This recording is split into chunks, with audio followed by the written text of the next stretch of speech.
حضرت فریدالدین گنج شکر रहमतुल्लाह अलैह का असल नाम मसूद और लक़ब फरीदुद्दीन था। आपकी वलादत 1173 बमुताबिक 574 हिजरी में हुई। वालदा का नाम करसम खातून और वालिद मोहतरम काजी जलालुद्दीन रहमतुल्लाह अलैह हैं। आप बगैर किसी शक व शोबा के पंजाब अदब के पहले और पंजाबी शायरी की बुनियाद माने जाते हैं।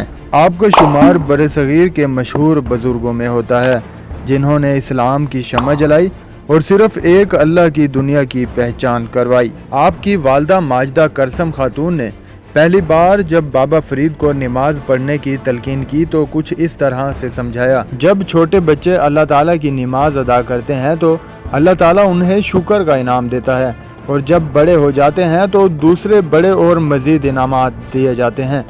बाबा फरीदुद्दीन रहमतुल्लाह अलैह जब नमाज पढ़ते तो करसम खातून चुपके से उनके मसल्ले के नीचे शक्कर की पुड़िया रख देती और बाबा फरीद वो शक्कर की पुड़िया इनाम में पाकर बहुत खुश होते।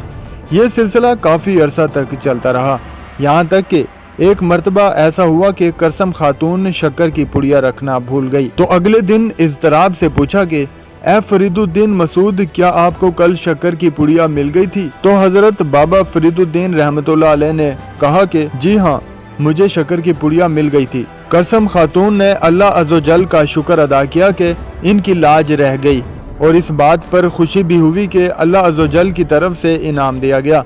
तब इन्होंने बाबा फरीद से कहा कि ए फरीदुद्दीन मसूद, आप तो वाकई गंज शकर हैं। हज़रत बाबा फरीदुद्दीन रहमतुल्लाह अलैह मुल्तान में मिनहाजुद्दीन की मस्जिद में ज़ेर तालीम थे, जहां उनकी मुलाकात जनाब हज़रत ख्वाजा कुतुबुद्दीन बख्तियार काकी ओशी रहमतुल्लाह अलैह से हुई और वो उनकी इरादत में चले गए। अपने मुर्शिद के हुक्म पर बैनुल अक़वामी और समाजी तालीम के लिए कंधार और दूसरे शहरों में तालीम हासिल करने के बाद दिल्ली पहुंच गए। कहा जाता है कि बाबा फरीद को दिल्ली की शान शौकत हरगिज़ पसंद ना थी, जिसकी वजह से वो पहले हांसी और फिर अजोदन या पाक पतन में डेरा नशी हो गए। लेकिन कुछ रवायात के मुताबिक दिल्ली और उसके गिरदोनवाह की चिश्तिया शराफिया मुल्तान के एक कस्बाती नौजवान को सरबराह मानने को तैयार ना थी और इनके खिलाफ साजिशें हो रही थी, जिसकी वजह से वो पाकपतन तशरीफ़ ले आए। शायद दोनों बातें ही दुरुस्त हों कि उनके खिलाफ साजिशें भी हो रही हों और उनको अपने देश की अवामी ज़िंदगी भी पसंद हो। वो कहते हैं कि फरीदा बुरे दा भला कर, गुस्सा मन न हंडा, देही रोग न लगिए, पल्ले सब कुछ पा। इस शेर का तर्जुमा है कि फरीदा बुरे का भला कर ताकि तुम्हारा दिल गुस्से के तसरफ में ना चला जाए, गुस्से की नज़र ना हो जाए। अगर तुम जिस्म को रोग नहीं लगाना चाहते हो तो सब गुस्से वाली चीज़ें समेट लो। पाकपतन उस ज़माने में तजारती शाहराह पर एक अहम मकाम था। दरियाए सतलुज को यहीं से पार किया जाता था।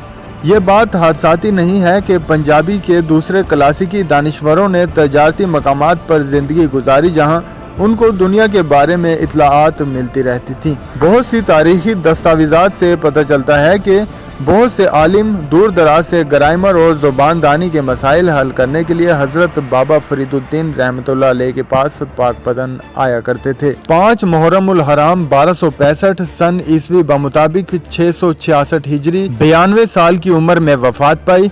उनका मज़ार शहनशाह मोहम्मद बिन तगलक ने तामीर करवाया, जो आपके मुरीद थे। मज़ीद हिस्टोरिकल वीडियोस देखने के लिए लाइक कीजिए और चैनल को सब्सक्राइब कीजिए।